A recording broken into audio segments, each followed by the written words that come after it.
दोस्तों एक बार फिर हम हाजिर हैं जम्मू कश्मीर की उन खबरों के साथ जिससे सीधा आपका ताल्लुक है और खासतौर से ऐसी खबरें जिनकी तह में जानना जरूरी है कि उनके तह में क्या है। और इसीलिए हमारे शुमारे का नाम है खबरों की तह तक। खबरों की तह तक में हमेशा की तरह हमारे साथ हैं शौकत अहमद लोन। शौकत, एक बार फिर से हम इस्तकबाल करते हैं अपने नाज़रीन का। और आज जो खबरें हैं जो बहुत ज़्यादा चर्चा में है, वो सबसे बड़ी खबर तो ये है कि जम्मू कश्मीर के लिए एक अच्छी खबर है। जी हाँ, एक अच्छी खबर है जो खुद वज़ीर आला ने उसका ऐलान भी किया। एक तरह से कहा जाए कि जितने भी पंचायत सेक्रेटरीज़ हैं उनकी जो तनख्वाहें हैं उसमें इजाफा किया गया है। वो इजाफा किस तरह से हुआ है, किसको इसका फ़ायदा मिलेगा, उससे बातचीत करेंगे। उसकी तह में क्या है। दूसरी अहम खबर यह है कि आगा सैयद रूहुल्लाह मेहदी ने एक बार फिर कहीं ना कहीं बिगुल फूंक दिया है और फिर ऐसे मुद्दों को उन्होंने हवा दी है जिनका सीधा सीधा जो टकराव है वो आला क़यादत से जाकर जो है वो होता है। यानी कि जो ऐवान बाला जो हम कह सकते हैं या यूँ कह लें कि वज़ारत आला जो है वहाँ सीधा जाकर टकराव होता है। जिन मुद्दों को लेकर के आगा रूहुल्लाह और एक तरह से कह सकते हैं उमर अब्दुल्ला के बीच में ठन गई थी, उन्हीं मुद्दों को फिर से आगा रूहुल्लाह ने हवा दी, जिसमें डेली वेजेस का इशू शामिल है, जिनमें रिजर्वेशन का इशू शामिल है। इस पर बातचीत करेंगे। और साथ ही एक और अहम खबर वो ये है कि आपने देखा था कि हालिया दिनों एक ऐसी सियासत का जम्मू कश्मीर का जो मेडिकल इंस्टीट्यूट ऑफ एक्सेलेंस था, Shri Mata Vaishno Devi institute of medical excellence, वो एक ऐसी सियासत का शिकार हुआ कि जो सेशन है मौजूदा सत्र उसमें मेडिकल की पढ़ाई ही बंद हो गई, ताला लग गया। तो अब इसके बाद क्या कोई और दूसरा इदारा है जो इस कतार में खड़ा है कि क्या उस पर भी कुछ ऐसी ही उसकी भी नीयत है, उसकी भी किस्मत कुछ ऐसी है? इस पर आज हम चर्चा करेंगे खासतौर से। तो शौकत, सबसे पहले शुरू करते हैं, आगा रूहुल्लाह ने आज जो कुछ कहा है वो क्या है? देखिए, मुझे लगता है कि आगा रूहुल्लाह ने कुछ दिन की खामोशी के बाद जो आज आपने खामोशी तोड़ दी है, इससे जम्मू कश्मीर की सियासत फिर तेज़ हो जाएगी। आज फिर उन्होंने डायरेक्टली जो है ना सिर्फ एनसी गवर्नमेंट नहीं, सीधे उमर अब्दुल्ला सीएम को टारगेट किया है। उन्होंने ये कहा है कि जो हमने वादे किए थे वो हम पूरे नहीं कर रहे हैं, हमको वो वादे याद रखने चाहिए। लोगों को राहत पहुंचाने का जो हमारा वादा है उस पर हमको पूरा उतरना पड़ेगा और उस पर काम करना चाहिए। खास तौर पे इस मौके पे उन्होंने एक तो ये किए कि बिजली फीस एक तो माफ करने की बात हुई थी। ठीक है। वो बोल रहे कि माफ करना तो दूर की बात, बार बार बढ़ाया जा रहा है और सबके लिए यकसां बढ़ाया जा रहा है। कोई गरीब है, कोई अमीर है, कोई बीपीएल है, कोई एपीएल है, सबके लिए यकसां बढ़ाया जा रहा है। तो कुछ खास तबके हैं जिनको बहुत खमियाजा भुगतना पड़ रहा है। दूसरी बात, उन्होंने फिर रेगुलराइजेशन की जो डेली वेजर्स है, फिर उन्होंने और जो रिजर्वेशन इशू है उस पर उन्होंने खास तौर पे जिक्र किया कि भाई एक तो हमको बात करने नहीं दिया गया, फिर हम एहतजाज करने जा रहे थे वो भी नहीं करने दिया गया। स्टूडेंट खुद चाहते थे कि हुकूमत से बात करें, डायरेक्ट बातचीत हो जाए, वो भी नहीं होने दिया।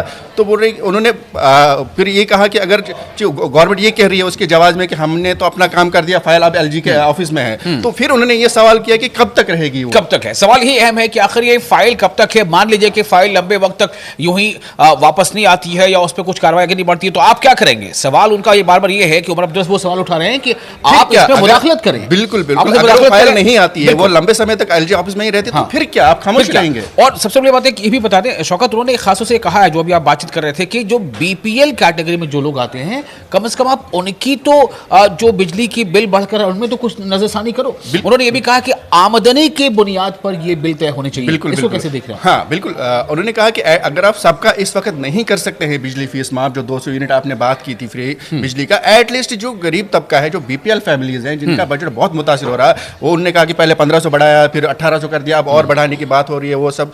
तो उन्होंने इस सब का हवाला देते हुए कि एटलीस्ट एक तबके को तो राहत पहुंचाई जाए, बीपीएल तबके को तो एटलीस्ट ये वादा, यहाँ तक ये वादा पूरा किया जो इलेक्शन में किया था। बिल्कुल। शौकत, क्या लग रहा है कि कहीं ना कहीं उमर अब्दुल्ला हुकूमत उस नहज पे आगे बढ़ रही है? चूंकि ये जो एक खबर बड़ी है कि पंचायत सेक्रेटरीज की जो सैलरीज थी, जो लेवल 2 तक थी, उसे बढ़ाकर लेवल 4 कर दिया गया है और इसका सीधा फायदा जो विलेज लेवल वर्कर्स हैं या मल्टीपर्पज वर्कर्स हैं या और दूसरे पंचायत लेवल के जो भी स्टाफ मेंबर्स हैं उनको फायदा पहुंचेगा। तो ये कितना बड़ा ऐलान है? देखिए, अच्छी बात है, अगर कोई भी अच्छा फैसला होता है तो हमको वेलकम करना चाहिए। जहां हमको हुकूमत की खामियों को उजागर करना है, वही अगर कोई अच्छा स्टेप उठाया जाता है तो उसका वेलकम भी करना चाहिए। और मुझे लगता है ठीक है, अच्छी चीज़ है, अच्छा फैसला है।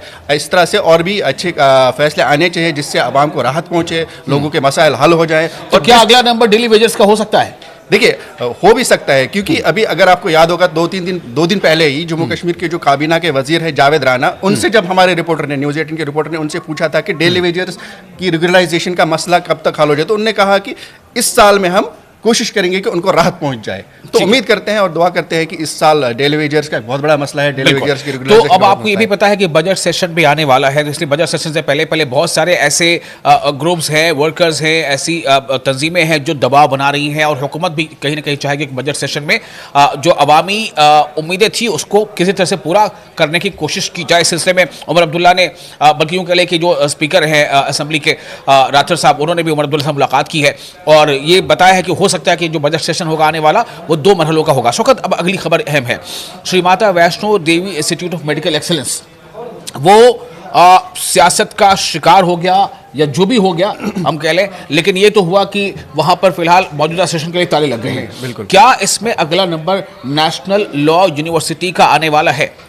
देखिए, जिस तरह से अब माहौल बन रहा है तो ऐसा लग रहा है कि शायद माता वैष्णो देवी मेडिकल कॉलेज के बाद अब नेशनल लॉ यूनिवर्सिटी जो प्रपोज्ड है बडगाम के लिए, शायद वो भी इसी तरह की पॉलिटिक्स, इसी तरह की सियासत की शिकार हो सकती है। क्योंकि जिस तरह से बीजेपी ने और कई और लीडरों ने जम्मू से ये आवाज़ उठाया कि नहीं, इसको जम्मू में होना चाहिए, उनका अपना जवाब है, ठीक है, वो ये कह रहे हैं कि सिक्योरिटी रीजन है, मौसम का है, बाकी सब चीज़ें हैं। इधर उमर अब्दुल्ला ने कहा कि नहीं, जब जम्मू को IIT IIM बाकी इदारे मिल रहे थे तो कश्मीरियों ने उनके खिलाफ कोई आवाज़ नहीं उठाई, तो यहाँ बननी चाहिए। तो मुझे लगता है कि फिर एक इशू बन रहा है, और जो on the basis of regionalism हो रहा है, जिस पर रीजनल पॉलिटिक्स हो रही है, और शायद कहीं ना कहीं ये उसकी शिकार न हो जाए। और मैं यहाँ पे ये कहना चाहूँगा कि ऐसा नहीं होना चाहिए। कब तक हम जो है ऐसे इदारे इनकी नज़र होते देखेंगे कि भाई हम वहाँ से यहाँ होना चाहिए, यहाँ पे एक स्टेट है, जम्मू कश्मीर यूनाइटेड स्टेट है, अगर फिलहाल यूटी है, एक तारीखी रियासत रही है, तो ऐसे इदारों को खास तौर पे मुझे लगता है कि पॉलिटिक्स का शिकार नहीं होने देना चाहिए। आज वहाँ आया, कल यहाँ और मिलेगा। तो अगर बडगाम में भी बनती है तो जम्मू कश्मीर का ही एक हिस्सा वो। बिल्कुल बिल्कुल। और सबसे बड़ी बात यह है कि देखिए, जम्मू कश्मीर के बारे में हम लोग अक्सर बातें करते हैं कि जम्मू कश्मीर, जब हम कभी ये नहीं कहते कश्मीर ताज है, बल्कि ये कहते हैं जम्मू कश्मीर भारत का ताज है। जम्मू कश्मीर को भारत का ताज कहते हैं। और बड़ा ही इंटरेस्टिंग एक जवाब दिया था नेशनल कॉन्फ्रेंस के तर्जुमान है इमरान अबी डार, उनसे भी जब ये सवाल किया गया तो उनका कहना था कि देखिए, हम तो जम्मू और कश्मीर, यानी जब नाम लेते हैं जम्मू कश्मीर, तब भी हम पहले जम्मू को रखते हैं ना कि हम कश्मीर जम्मू बोलते हैं, बिल्कुल, बल्कि हम कहते हैं जम्मू कश्मीर बोलते हैं। तो मतलब उनका एक तरीका था कहने का। तो कुल मिलाकर ये है कि इसकी जो खूबसूरती है एक साथ रहने में, एक तरफ जम्मू से धार्मिक पर्यटन, धार्मिक नगरी की पहचान मिलती है, कश्मीर से जो कुदरती खूबसूरती उसकी पहचान मिलती है। तो शौकत, सबसे पहले शुरू करते हैं, आगर उल्लाह ने आज जो कुछ कहा है वो क्या है? देखिए, मुझे लगता है कि आगा रूहुल्लाह ने कुछ दिन की खामोशी के बाद जो आज आपने खामोशी तोड़ दी है, इससे जम्मू कश्मीर की सियासत फिर तेज हो जाएगी। आज फिर उन्होंने डायरेक्टली जो है ना, सिर्फ एनसी गवर्नमेंट नहीं, सीधे उमर अब्दुल्ला CM को टारगेट किया है। उन्होंने ये कहा है कि जो हमने वादे किए थे वो हम पूरे नहीं कर रहे हैं, हमको वो वादे याद रखने चाहिए, लोगों को राहत पहुंचाने का जो हमारा वादा है उस पर हमको पूरा उतरना पड़ेगा और उस पर काम करना चाहिए।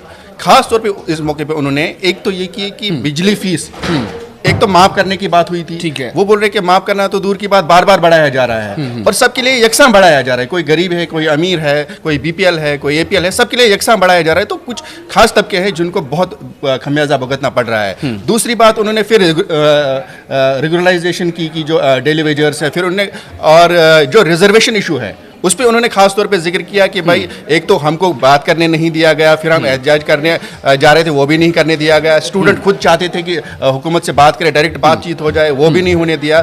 तो बोल रहे उन्होंने फिर ये कहा कि अगर गवर्नमेंट ये कह रही है उसके जवाब में कि हमने तो अपना काम कर दिया, फाइल अब LG के ऑफिस में है, तो फिर उन्होंने ये सवाल किया कि कब तक रहेगी वो? कब तक है, सवाल ही अहम है कि आखिर ये फाइल कब तक है। मान लीजिए कि फाइल लंबे वक्त तक यूं ही वापस नहीं आती है या उस पर कुछ कार्रवाई करनी पड़ती है, तो आप क्या करेंगे? सवाल उनका ये बार बार ये है कि उमर अब्दुल्ला वो सवाल उठा रहे हैं कि आप इसमें मुदाखलत करें। बिल्कुल बिल्कुल, अगर फाइल नहीं आती है, वो लंबे समय तक LG ऑफिस में ही रहती, तो फिर क्या आप खामोश रहेंगे? और सबसे बड़ी बात है कि ये भी बता दें शौकत, उन्होंने खासतौर से कहा है, जो अभी आप बातचीत कर रहे थे, कि जो BPL कैटेगरी में जो लोग आते हैं, कम से कम आप उनकी तो जो बिजली की बिल बढ़कर उनमें तो कुछ नजरसानी करो। उन्होंने ये भी कहा कि आमदनी के बुनियाद पर ये बिल तय होने चाहिए। बिल्कुल, इसको कैसे देख रहे हैं? हाँ बिल्कुल, उन्होंने कहा कि अगर आप सबका इस वक्त नहीं कर सकते हैं बिजली फीस माफ, जो 200 यूनिट आपने बात की थी फ्री बिजली का, एटलीस्ट जो गरीब तबका है, जो BPL फैमिलीज हैं जिनका बजट बहुत मुतासिर हो रहा है, वो उन्होंने कहा कि पहले 1500 बढ़ाया, फिर 1800 कर दिया, अब और बढ़ाने की बात हो रही है, वो सब। तो उन्होंने इस सब का हवाला देते हुए कि एटलीस्ट एक तबके को तो राहत पहुंचाई जाए, BPL तबके को तो एटलीस्ट ये वादा, यहाँ तक ये वादा पूरा किया जो इलेक्शन में किया था। बिल्कुल, तो यही है आज खबरों की तह तक का आज का शुमारा। मुझे लगता है कि आपको ये शुमारा भी पसंद आया होगा। इसके ताल्लुक से आप जो भी अपनी राय है हमें कमेंट बॉक्स में शेयर कर सकते हैं और अगले शुमारे तक मुझे और हमारे साथी शौकत अहमद लोन को इजाज़त दें। शुक्रिया।